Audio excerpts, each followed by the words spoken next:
जो कहती है कि शक्ति ही अधिकार है, मतलब माइट इज राइट।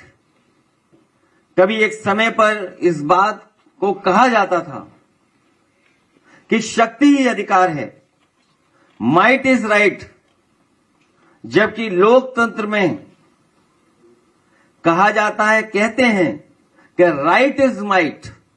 इसी कारण फर्जी इनकाउंटर लोकतांत्रिक व्यवस्था के विरुद्ध एक बहुत बड़ा षड्यंत्र है, जो संविधान में दिए गए न्याय के राज और सामाजिक न्याय के राज को भी सिरे से नकारता है। फर्जी इनकाउंटर का 1.10वें हिस्से, मतलब 0.1% लोगों को मिली अपनी सरकारी शक्ति का आपराधिक इस्तेमाल करना है। जो सरकार में लोग हैं, जिस तरीके से इस्तेमाल कर रहे हैं अपनी ताकत का, वो कई घटनाओं में हमें आपको देखने को मिलता है। फर्जी इनकाउंटर करने वाले सरकार नहीं, गुनहगार हैं। जिस इनकाउंटर के पीछे चले मर्जी, समझो वो है फर्जी। सच्चाई तो यह है कि मर्जी के हिसाब से फर्जी इनकाउंटर हो रहा है। उत्तर प्रदेश में इनकाउंटर वर्चस्व की धाक जमाने के लिए किए जाते हैं। अपनी धाक बनी रहे, धाक से लोग डरें, इसलिए उत्तर प्रदेश में इनकाउंटर किए जा रहे हैं। उत्तर प्रदेश में भाजपा सरकार इनकाउंटर के बहाने पीडीए को डराकर उसका हक मारना चाहती है। उत्तर प्रदेश में भाजपा सरकार जाति धर्म देख करके इनकाउंटर करवाती है। इससे प्रदेश का सामाजिक सौहार्द बिगड़ता है। फर्जी इनकाउंटर नाकाम सरकार की पहचान है। जो सरकार नाकाम हो जाती है, वो फर्जी इनकाउंटर का रास्ता अपनाती है। फर्जी इनकाउंटर से भाजपा सरकार आम जनता पर मनोवैज्ञानिक दबाव बनाना चाहती है। डर, भय, मनोवैज्ञानिक दबाव बनाना चाह रही है फेक इनकाउंटर के बहाने।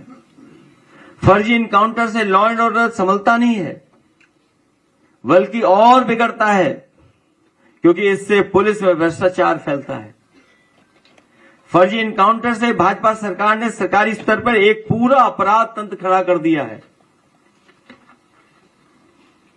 जिसमें कई स्टेज पे हमें आपको देखने को मिलता है। फर्जी इनकाउंटर को सही साबित करने के लिए कुछ भ्रष्ट वकील मनगढ़ंत कनपुरिया किस्सा बताते हैं और फिर वो अधिकारियों और सरकार को ही ब्लैकमेल करते हैं। फर्जी इनकाउंटर से घूसखोरी और काली कमाई का कुचक्र शुरू होता है। फर्जी इनकाउंटर मानवाधिकार की हत्या करता है। अभी हमारे साथी यहां हैं, उन्होंने एक बहुत बड़ा डेटा तैयार किया कि मानवाधिकार को समय समय पर उन्होंने शिकायतें की हैं, जिसका वो डेटा अभी आपको देंगे। फर्जी इनकाउंटर में जो मारे जाते हैं, उनको मारने वाले भी आखिर वो वैधानिक और सामाजिक रूप से मारे जाते हैं, क्योंकि फर्जी इनकाउंटर में संलिप्त पुलिस जब फंसती है तो भाजपा सरकार उससे मुंह मोड़ लेती है। जौनपुर का एक उदाहरण है कि जहां पर पुजारी यादव का इनकाउंटर किया था और उसकी हम सब ने मिलकर के मदद की। जब फर्जी इनकाउंटर के खिलाफ लड़े वो परिवार, अंतोगतवा कई उसमें पुलिस के लोग जेल में हैं। फर्जी इनकाउंटर में संलिप्त पुलिस वालों को जब जेल होती है तो उनके परिवार वाले सामाजिक अपमान का शिकार होते हैं। जनता उनके मान सम्मान का सोशल इनकाउंटर करती है, क्योंकि समाज में उन्हें जब रहना पड़ता है, समाज में जब फेस करना पड़ता है, तो उनका सोशल इनकाउंटर होता है। उनसे धीरे धीरे लोग दूरियां बना लेते हैं। फर्जी इनकाउंटर में संलिप्त पुलिस वालों को जेल की घुटन भरी काल कोठरी के अंधेरे में जब तक ये समझ आता है कि भाजपा किसी की सगी नहीं है, तब तक बहुत देर हो चुकी होती है। फर्जी इनकाउंटर में संलिप्त पुलिस वालों के परिवार वाले जिंदगी भर ये सोचकर अपराध बोध में ग्रस्त रहते हैं कि उनके पति या पिता हत्यारे हैं। ये बात उनके मन मानस में ही इनकाउंटर कर देती है। वो समाज से कभी आंखें नहीं मिला पाते हैं और पूरी जिंदगी कुंठा में गुजारने के मजबूर हो जाते हैं। फर्जी इनकाउंटर में संलिप्त पुलिस वालों को यह जरूर सोचना चाहिए कि सरकार अपने फायदे के लिए किस तरह उनका इस्तेमाल कर रही है और उन्हें अधिकारी से अपराधी बना रही है। फर्जी इनकाउंटर में संलिप्त पुलिस वालों को भी यह मालूम होता है कि वो गैर कानूनी तरीके से किसी की हत्या कर रहे हैं, इसलिए वो अक्सर आत्मग्लानि के शिकार होकर शराब आदि का सहारा लेकर अपना जीवन बर्बाद कर लेते हैं, क्योंकि हत्या करते समय का दृश्य हमेशा उसका पीछा करता है। ऐसे फर्जी इनकाउंटर करने वाले कई पुलिसकर्मी मानसिक रोगी तक बन जाते हैं। फर्जी इनकाउंटर में संलिप्त पुलिस वाले